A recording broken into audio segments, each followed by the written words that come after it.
Assalamualaikum warahmatullahi wabarakatuh. Puji syukur panjang kita ucapkan kehadirat Allah Subhanahu wa Ta'ala yang telah melimpahkan rahmat dan karunia-Nya kepada kita semua sehingga kita dapat berkumpul di ruangan yang kita cintai ini.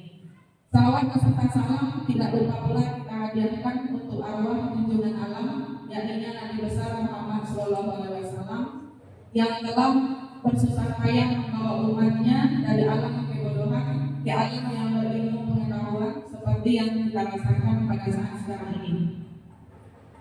Yang sama-sama kita hormati Ibu Wakil Kepala Sekolah, yang sama-sama kita hormati Majelis Guru, tenaga tata usaha dan tenaga kependidikan UPTD SMP Negeri 5 Kecamatan Kampung 9 yang teristimewa untuk Ibu Narasumber Ibu Rizka Aulia DPK yang akan melaksanakan berbagai praktik baik 7 jurus PK hebat implementasi jurus 1 dan jurus 2. Namun sebelum kita memasuki acara ini, baiklah pada kesempatan ini saya akan membacakan susunan acara kita pada siang hari ini. Yang pertama, pembukaan dari protokol yang sedang berlangsung. Yang kedua, menyanyikan lagu Indonesia Raya. Yang ketiga, doa. Yang keempat, berbagi praktik baik. Yang kelima, penutup. Baiklah, kita masuk acara yang kedua, yaitu menyanyikan lagu Indonesia Raya yang dipimpin oleh Ibu Nela Ika Fitri. Kepada Ibu dipersilakan. Kepada hadirin dimohon untuk berdiri.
Untuk hadirin dipersilakan duduk kembali. Acara kita selanjutnya yaitu pembacaan doa yang akan dipimpin oleh Ibu Julina Agustin. Kepada Ibu dipersilakan.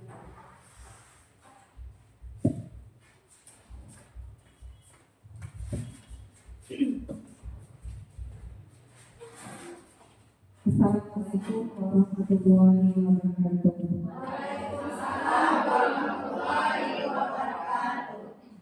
Untuk memperlancar kegiatan kita pada hari ini, mari sama-sama kita panjatkan doa semoga kegiatan kita ini diberkati oleh Allah Subhanahu wa Ta'ala. A'udzubillahiminasyaitonirrajim. Bismillahirrahmanirrahim. Allahumma sholli ala sayyidina Muhammad wa ala alihi wa sahbihi Rasulillah wa sallam. Rabbana Allahumma inna nas'aluka salamatan fid din wal afiyatan fil jasadi wa ziyadatan fil ilmi wa barakatan fil rizqi wa tawbatan qabla al-maut wa rahmatan inda al-maut wa maghfiratan ba'da al-maut. Allahumma hawwin alaina fi syakaratil maut wa jannatun minan nar wa ridha hisab. Rabbana atina min ladunka rahmatan wa hayyi lana min amrina rashada. Rabbana zalamna anfusana wa in lam taghfir lana wa tarhamna lanakunanna minal khasirin.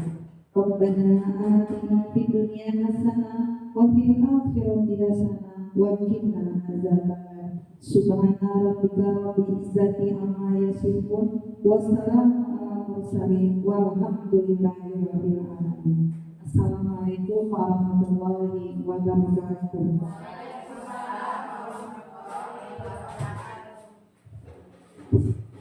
Semoga dengan pembacaan doa tadi bisa memperlancar acara kita dari awal sampai akhir dan tentunya bernilai pahala di sisi Allah SWT. Baiklah, kita masuk acara inti, yaitu berbagi praktik baik dari ibu narasumber kita 7 jurus BK hebat, yaitu implementasi jurus 1 dan jurus 2 yang akan disampaikan oleh Ibu Rizka Aulia BPK. Kepada Ibu dipersilakan.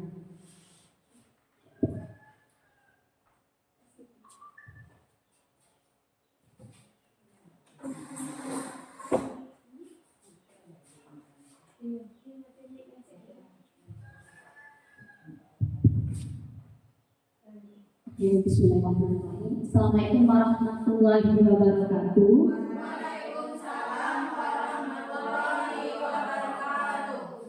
Rabbi sholli sadri wa yassir li amri wahlul 'uqdatam min lisani yafqahu qawli. Oke, kembali kita bersyukur kepada Allah. Siang hari ini Allah masih izinkan kita untuk dapat kembali melaksanakan kegiatan Pondal yang biasa kita laksanakan pada hari Sabtu sepulang sekolah. Salam diri salam, tak bosan-bosannya kita junjungkan, kita inginkan buat junjungan kita Nabi besar Muhammad Sallallahu Alaihi Wasallam berlafaz Allahumma sholli ala sayyidina Muhammad wa ala ali sayyidina Muhammad. Semoga begitu sering kita bersalawat, insya Allah di akhir nanti kita sama-sama mendapatkan syafaat atau berada di barisan panjang umat-umat yang akan mendapatkan pertolongan dari baginda. Oke, sebelumnya saya ucapkan terima kasih kepada ibu guru semua yang telah menyempatkan hadir meluangkan waktunya di dalam kegiatan berbagi praktek baik yang ininya di jurus BK yang telah saya dapatkan waktu pelatihan beberapa waktu yang lalu. Di mana di sini kami ditugaskan untuk menyampaikan implementasi jurus apa yang kami pilih dari 7 jurus BK tersebut.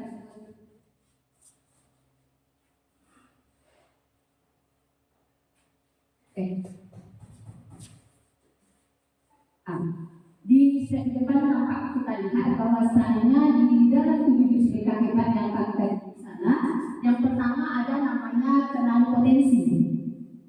Kemudian yang kedua ada namanya jurus kelola emosi. Dan yang ketiga tumbuhkan resiliensi. Yang keempat jaga konsistensi. Yang kelima jaga koneksi. Yang keenam bangun kolaborasi, serta yang ketujuh menata situasi. Jurus 1 sampai 5 itu merupakan aspeknya atau sasarannya kepada murid. Sementara jurus 6 dan 7 itu kepada kita guru. Oke, sebelum kita lanjut materi, kita ada baiknya melakukan jingle 7 jurus BK itu. Kepada Bapak Ibu guru dimohon untuk berdiri.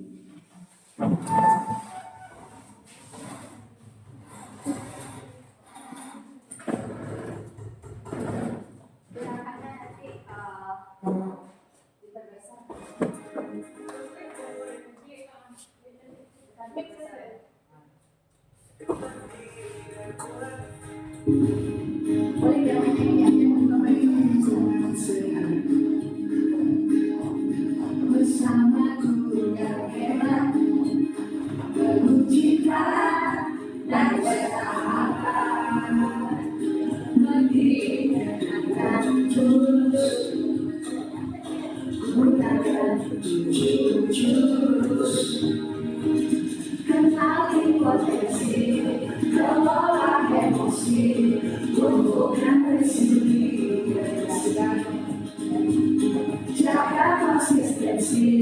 dan jalin koneksi, membangun kolaborasi dan menambah situasi.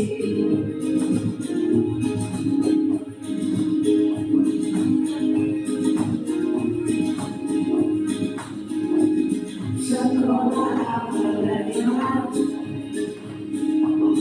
dan juga menggerakkan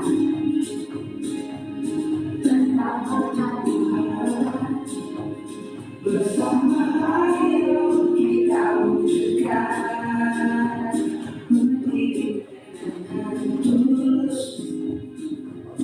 gunakan 7 jurus kenali potensi kelola emosi tumbuhkan resiliensi jaga konsistensi dan jalin koneksi membangun kolaborasi dan menambah situasi.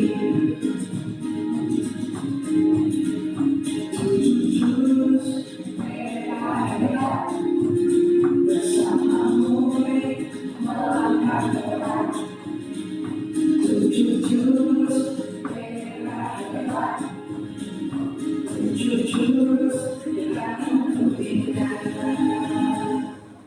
Oke, terima kasih Bapak Ibu. Kita semua.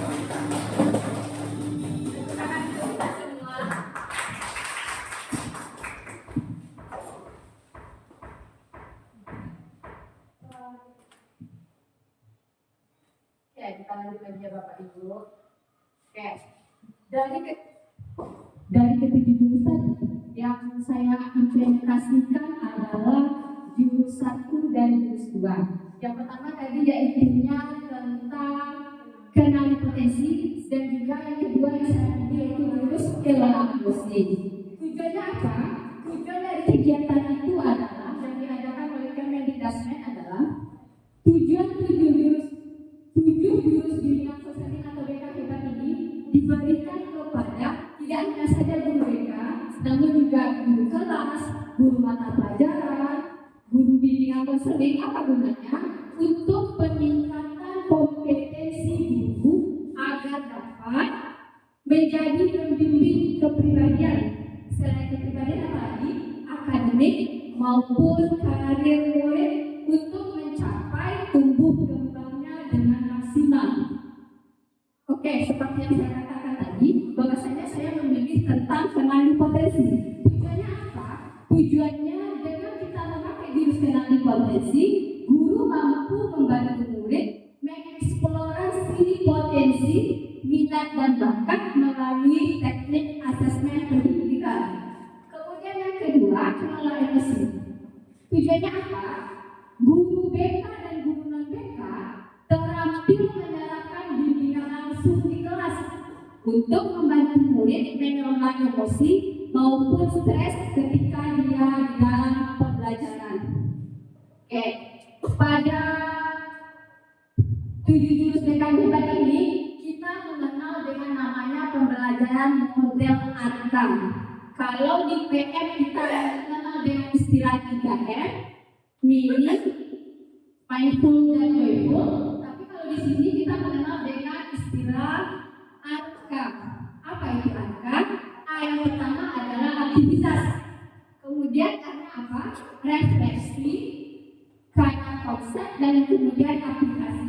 Harapannya adalah ketika kita sudah menerima materi ini, kita dapat menyerapkannya di pembelajaran kita dengan menerapkan metode ATKAM. Oke, aktivitas. Apa yang di sini yang dikatakan aktivitas? Pada bagian ini kegiatan difokuskan agar peserta atau murid kita mendapatkan pengalaman langsung. Aktivitas di sini bisa kita lakukan, misalnya dalam permainan, bermain peran, menonton video, mendengar podcast, membaca komik atau cerita. Pengalaman yang didapatkan setidaknya melibatkan indera dan respon yang dimiliki oleh peserta. Aktivitas ini juga berfungsi untuk membuat peserta tertarik dan terkoneksi dengan nilai yang mereka akan pelajari, lanjut refleksi. Setelah aktivitas kita berikan, maka kita merefleksi. Kira-kira dari aktivitas yang telah kita lakukan tadi, kita berikan pertanyaan-pertanyaan kepada murid. Pertanyaan yang yang akan memantik untuk materi kita berikutnya. Kemudian ada lagi yang namanya konseptualisasi. Setelah kita merefleksi kegiatan aktivitas kita tadi, maka disinilah kita baru menyampaikan konsep yang berupa materi kita. Oke, lanjut. Yakni aplikasi. Nah, di aplikasi ini kita coba penerapannya secara nyata pada kehidupan atau aktivitas lainnya. Oke, tadi kan saya sudah bilang bahwasanya yang saya pilih adalah implementasi di satu kenali potensi. Oke, tujuan kita masuk dulu kenali potensi, asesmen minat dan bakat. Maksudnya apa? Proses sistematis di mana merupakan satu pengumpulan data, analisis data dan interpretasi data tentang peserta didik untuk dapat memahami kebutuhan peserta didik, masalah peserta didik dan potensi yang dimiliki oleh peserta didik. Oke, pada kenali potensi ini saya memilih yang namanya tes kecerdasan majemuk atau yang lebih dikenal dengan multiple intelligence. Bahwasanya menurut Gartner, bahwasanya kita manusia ini ternyata tidak hanya memiliki satu kecerdasan saja, namun kita memiliki ada 8 kecerdasan. Oke, jadi aktivitas apa yang saya lakukan kepada murid? Yang pertama, saya memberikan info kepada murid bahwasanya kita akan menjalankan tes kecerdasan akademik dengan tes kecerdasan majemuk dengan cara saya berikan link dan mereka dapat mengaksesnya melalui link tersebut. Jadi murid disuruh membawa HP ke sekolah. Setelah link dibagikan, mereka dapat menjalankan tes kecerdasan majemuk tersebut. Kecerdasan awalnya mereka kan hanya tahu bahwasanya manusia itu hanya satu kecerdasannya, yaitu kalau dia pintar belajar, kalau nilainya bagus, baru dia mengetahui bahwasanya pintar. Ternyata itu semua bisa dibantah oleh Gartner bahwasanya individu itu ternyata 8 kecerdasan itu bisa salah satunya menonjol atau lebih, atau bisa dikolaborasikan. Apa aja yang 8 itu? Yang pertama, kita mengenal dengan istilah cerdas visual spasial. Kedua, cerdas verbal linguistik. Ada lagi namanya cerdas interpersonal, intrapersonal, kinestetik, naturalis, logis matematik, dan musikal. Kita pun Bapak Ibu guru juga bisa menjalankan tes tersebut. Apa gunanya? Jadi kita tahu ternyata kita ini cerdasnya di mana ya? Kan kebanyakan nih siswa kita, kenapa saya milih tes ini? Kebanyakan mereka hanya mengikuti ekstrakurikuler ya, tugas saya. Kebanyakan anak-anak kita ini rentan mereka mengikuti ekstrakurikuler hanya ikut-ikutan teman. Jadi makanya salah satu caranya gimana? Kita lakukan tes kecerdasan majemuk. Nanti dari hasil tersebut mereka bertahu, oh ternyata saya menonjolnya di bidang ini ya. Ternyata saya menonjolnya di bidang ini ya. Kemudian setelah itu, ini contohnya. Contoh tes yang telah dilakukan anak-anak tersebut ternyata memiliki cerdasnya di interpersonalnya. Nanti saya juga menyuruhnya ketika tes telah dilaksanakan memindahkan ke bukunya dan membuat rekomendasi kira-kira mereka cocoknya di bidang apa ya ekstrakurikulernya, kemudian karir selanjutnya apa. Yang di depan adalah gambaran rekapitulasi dari tes yang telah dijalankan anak-anak kita. Umumnya anak-anak kita ini banyak mereka kecerdasannya itu lebih menonjol di intrapersonalnya. Berarti sebenarnya anak kita ini banyak paham dengan dirinya sendiri, dia lebih paham dengan dirinya sendiri. Kalau orang yang seperti itu, dia baiknya sebenarnya lebih ke menulis. Jadi penulis yang inspiratif. Dan juga ternyata anak-anak kita ini dia ada memiliki kecerdasan yang menonjolnya lebih dari satu. Misalnya di sini, anak yang ini dia selain kecerdasannya linguistik, dia juga memiliki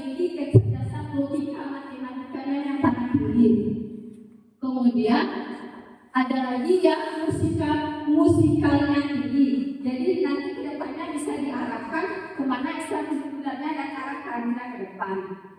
Oke, kita masuk ke jurus kedua, kelola emosi.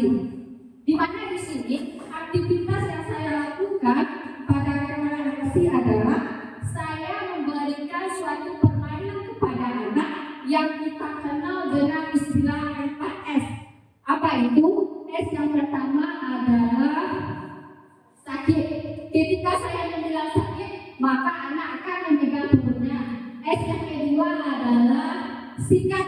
Ketika saya membilang sikat, maka anak akan merebut benda yang ada di depannya.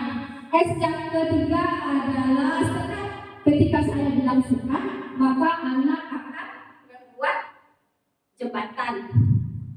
Sikat, sakit, sikut. Nah, kemudian sikut. Ketika saya bilang sikut, maka anak akan memegang sikunya. Nah, tadi kan pembelajaran kita pada angka. Jadi aktivitasnya, pertama saya masuk kelas, kemudian saya bagi anak menyuruh berhitungnya mulai dari angka 1 sampai jumlah siswa berapa semuanya. Kemudian bagi mereka yang angka ganjil, saya bariskan dia dibuat seperti basah. Yang angka ganjil di sini, yang angka genap di sini. Kemudian di tengah-tengah mereka kita berikan satu benda. Nanti ketika instruksinya sikat, mereka akan merebut benda yang ada di depannya. Nah, itu adalah contoh aktivitas yang saya berikan untuk pembelajaran sosial emosional ini. Kemudian setelah permainan atau aktivitas 4S tadi, maka dimintalah refleksi kepada anak. Apa contohnya? Bagaimana perasaan Ananda ketika benda yang ada di depan Ananda itu tidak dapat Ananda raih? Nah, kemudian mereka menjawab dari aktivitas yang tadi, kalau mereka yang dapat merebut benda, ternyata dia memiliki perasaan yang senang, bangga, bahagia. Kemudian ketika mereka tidak meraih benda yang ada di depannya tadi, apa yang mereka rasakan? Kesal, kecewa, dan sebagainya. Nah, sebelumnya mereka anak-anak kita ini hanya tahunya emosi manusia itu hanya marah saja. Ternyata yang dikatakan emosi itu bukan hanya sekedar marah saja. Bahwasanya emosi itu kan perasaan. Ternyata emosi itu dia terdiri dari dua jenisnya, ada yang positif dan ada yang negatif. Nah, ini. Kemudian kita mengenali peta emosi. Nah, nanti anak baru tahu. Sebelumnya kan anak hanya tahu emosi itu yang mana yang angry saja. Itu dia emosi. Ternyata emosi itu ada yang happy, ada yang excited, ada tender, ada scared, ada sad. Ternyata gembira juga emosi. Apa mereka tahu melihat ini baru mereka sadar, oh ternyata gembira itu emosi ya Bu. Oh ternyata sedih itu emosi ya, sakit itu emosi ya Bu. Nah, kemudian apa lagi? Setelah mereka mengetahui tentang emosi, mereka mulai mengenali peta emosi. Kalau yang tadi mereka mengetahui contoh-contoh emosi, sekarang mengenali peta emosi dengan cara bagaimana? Kan otak kita manusia ini terdiri dari neokortex, limbik, dan reptil. Hal ini kalau kita ibaratkan emosi, bisa kita ibaratkan kepada tangan kita. Ya, tangan ini yang neokortex itu apa? Ini. Jari-jari kita ini dikenal dengan istilah neokortex atau pawangnya emosi. Sementara yang ini limbik dikenal dengan istilah beruang. Ini adalah perasaan atau emosi yang dirasakan oleh manusia. Ini adalah pawangnya, pengaturnya. Kemudian kalau ini dikenal dengan reaksi atau dinosaurusnya atau otak hewannya reptil brain. Nah, ketika orang emosi, tadi kan ibaratnya seperti telapak tangannya ini. Ketika orang emosi, maka yang tadinya mengatur, ini kita ibaratkan sebagai pawang tadi atau logika kita berpikir, ini emosi kita, ini adalah reaksi setelah itu. Ketika orang marah, maka ini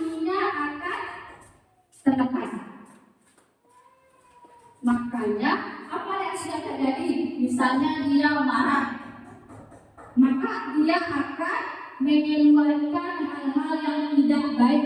Untuk itu, makanya untuk mengelola emosi tersebut kita mempunyai langkah-langkah seperti ini, atau namanya roda pilihan.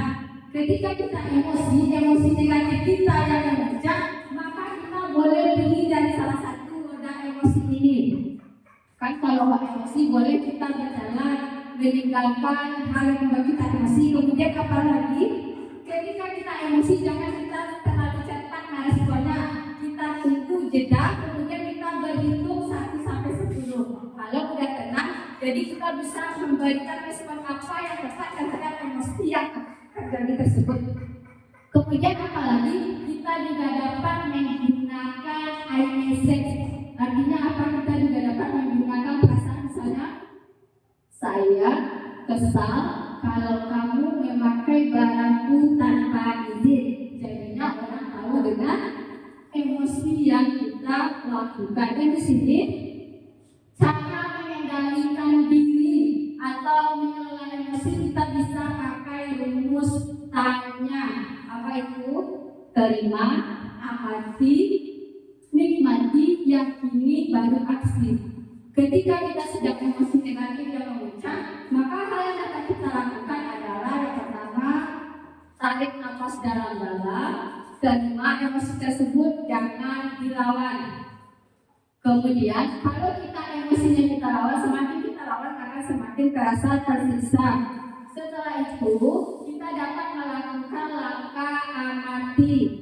Amati bagaimana reaksi yang terjadi di dalam kepala kita. Tadi kita udah belajar di peta emosi, apakah itu sedih, takut, atau yang lainnya. Kemudian, ketika kita emosi negatif yang muncul, nikmati dengan duduk, diam, dan tetap tenang dalam kendali agar terhindar hal-hal yang tidak kita inginkan. Kemudian yakini bahwa kita lebih hebat dan kuat ketimbang emosi negatif tersebut. Kita yang harus pegang kendalinya. Kemudian kita dapat melakukan dengan aksi. Setelah semua terkendali, lakukan pesan seperti yang saya sampaikan tadi. Oke, di sini manfaat asesmen bagi guru BK. Kemudian manfaat kita mengelola emosi adalah yang pertama, meningkatkan kesejahteraan mental, hubungan, produktivitas, pengambilan keputusan, meningkatkan kesehatan fisik, rasa percaya diri, dan meningkatkan kualitas hidup kita. Ini sangat perlu bagi kita maupun untuk ketika kita menghadapi situasi di dalam kelas.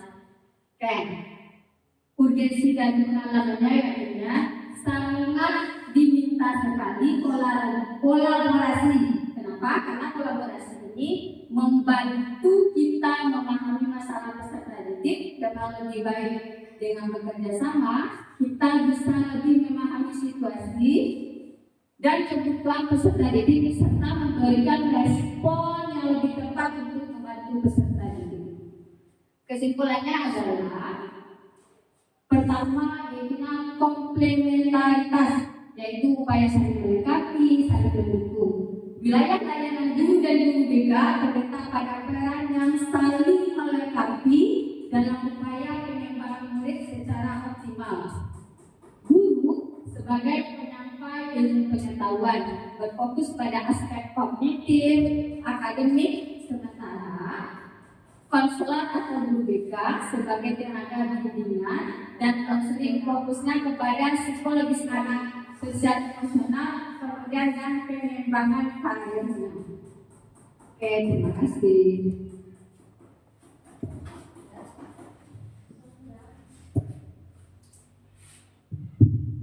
Terima kasih kita ucapkan kepada ibu narasumber kita yang luar biasa yang sudah menyampaikan 7 jurus BK hebat, yaitu implementasi jurus 1 dan jurus 2.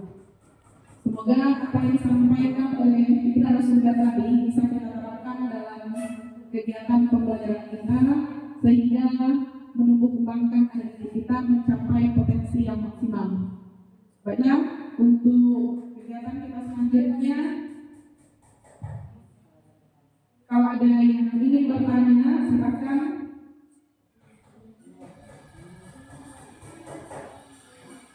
Pada ibu-ibu, jika ada pertanyaan, silakan disampaikan kepada Ibu Rizka.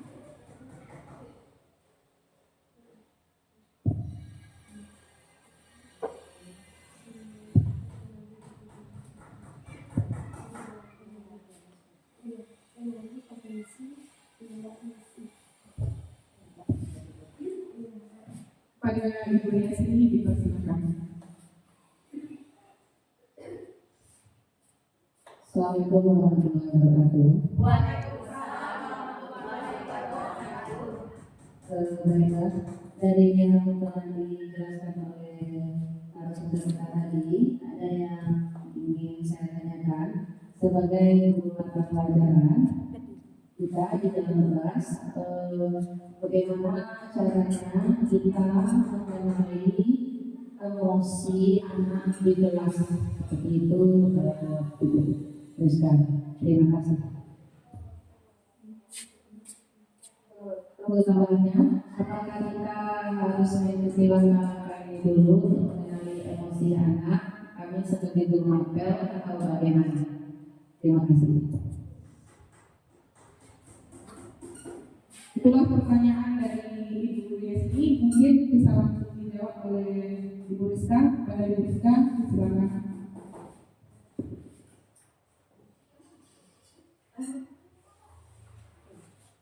Oke, terima kasih Bu Iyas. Di sini saya akan menjawab pertanyaan Bu Iyas, bagaimana aku guru mata pelajaran mengenali emosi siswa ketika berada dalam kelas. Oke, seperti yang diterangkan tadi, bahwasanya aktivitas dapat kita lakukan dengan cara memakai kertas pimpinan. Jadi sebelum kita memulai PBM, kita bagikan pimpinan kepada siswa.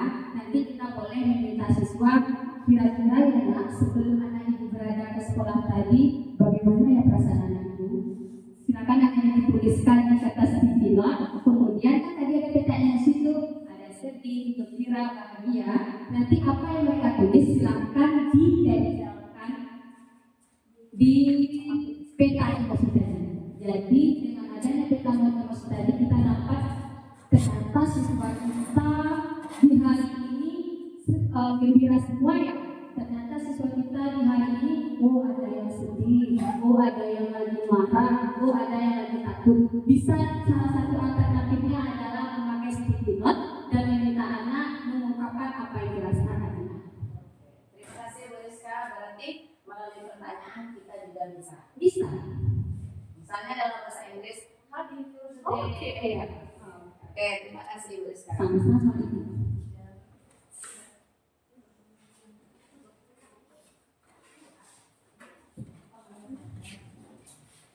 Itulah pemaparan dari Ibu Rizka tentang pertanyaan dari Ibu Rizki tadi. Apakah masih ada ibu-ibu yang ingin bertanya?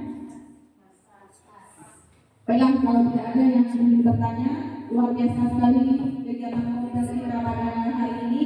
Semoga apa yang disampaikan oleh Ibu Rizka tadi bisa kita terapkan dalam pembelajaran kita, sehingga kita bisa mengenali emosi yang ada di diri kita semuanya. Baiklah, kalau tidak ada lagi pertanyaan, saya sebagai protokol, kalau ada salah dan janggal, saya mohon maaf. Saya akhiri dengan Assalamualaikum warahmatullahi wabarakatuh.